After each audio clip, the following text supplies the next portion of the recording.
السلام علیکم ورحمۃ اللہ وبرکاتہ۔ الحمدللہ رب العالمین والصلاة والسلام علی رسولہ النبی الکریم وعلی آلہ واصحابہ واہل بیتہ وازواجہ وذریاتہ اجمعین۔ کتاب الآداب۔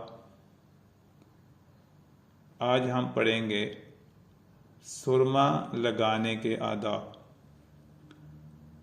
سرما لگانے کے 4 آداب ہیں۔ نمبر 1، سرما رات کو بھی لگایا جا سکتا ہے اور دن کو بھی، البتہ رات کو لگا کر سونا زیادہ بہتر ہے، کیونکہ اس صورت میں سرما زیادہ دیر تک آنکھوں میں رہتا ہے۔ نمبر 2، سرما پہلے دائیں آنکھ میں لگایا جائے پھر بائیں آنکھ میں۔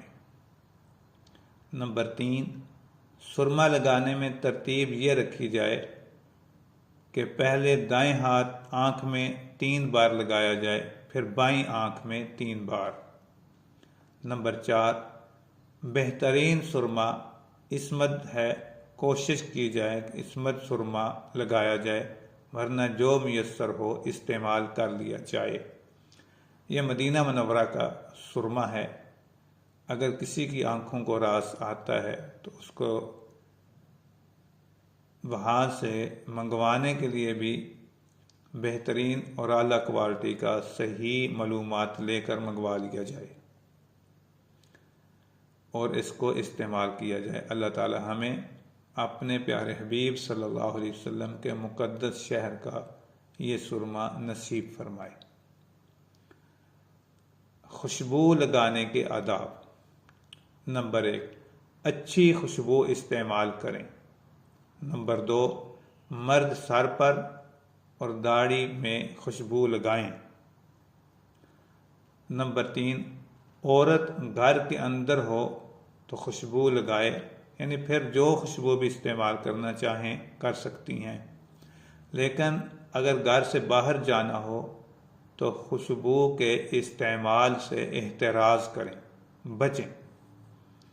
نمبر 4، بیوی کو چاہیے کہ شوہر کو خوشبو لگائے۔ نمبر 5، خوشبو پہلے ہاتھوں کو لگا کر ہتھیلیوں کو باہم رگڑنا چاہیے، پھر اسے کپڑوں یا جسم پر لگانا چاہیے۔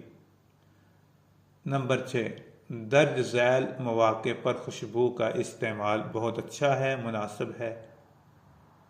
تلاوت قرآن کے وقت، حدیث مبارکہ پڑھتے پڑھاتے وقت، ذکر اللہ کرتے وقت، وضو کے بعد، جمعہ کے دن، عیدین کے دن، احرام باندھتے وقت، کسی تقریب میں شمولیت پر، عورتوں کے لیے ایام سے فراغت کے بعد، خصوصی ایام، شرعی عذر کے گزر جانے کے بعد۔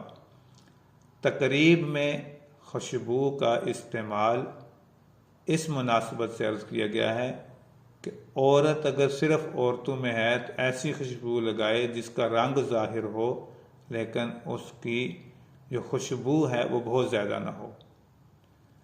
تو یہ خاص اپنے اللہ کے ذکر کے لیے، تلاوت کے لیے، نماز کے لیے، اپنے شوہر کے لیے لگائیں جن کی خوشبو بہت اچھی ہو۔ بسم اللہ